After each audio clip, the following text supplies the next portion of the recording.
جاتا ہے۔ اور نمبر 5 بالوں کا نماز جنازہ کے علاوہ نماز کے اندر کہتا لگا کر ہنسنا، کیا جو بالغ بندہ ہے نماز جنازہ کی بات نہیں بلکہ دوسری نماز جو ہے ہم پڑھتے ہیں اس میں نماز پڑھ رہا ہے اور کہتا لگا کہ ہنسے تو نماز بھی ٹوٹ گئی تو وضو بھی ٹوٹ گیا۔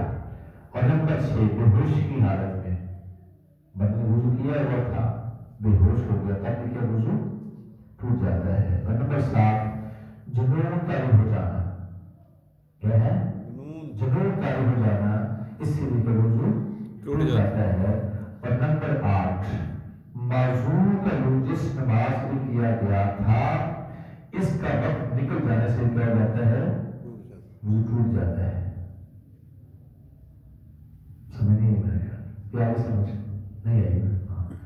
معذور سے بات یہ ہے کہ بندے کی وضو ٹکتا نہیں ہے، بار بار ہوا خارج ہو جاتی ہے، یا کوئی زخم ایسا ہے وہ بار بار خون اس کا بہ رہا ہے پیپ بہ رہی ہے تو وہ ٹکتا نہیں ہے، اسے نماز ہی پڑھنی ہے۔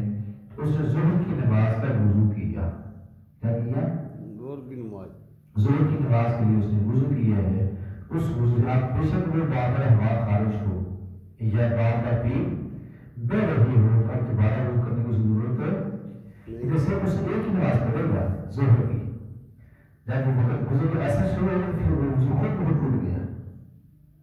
مسئلہ ہوئی کہ نہیں ہماری آواز آگے معذور کا وضو جس نماز میں کیا گیا تھا اس کا وقت نکل جانے سے کیا جاتا ہے ٹوٹ جاتا ہے۔ ظہر کے لیے کیا تھا ظہر کا وقت ختم ہو گیا، اصل کا شروع ہو گیا کہ وضو کیا ہے ٹوٹ گیا ہے، دوبارہ سے وضو کرے گا۔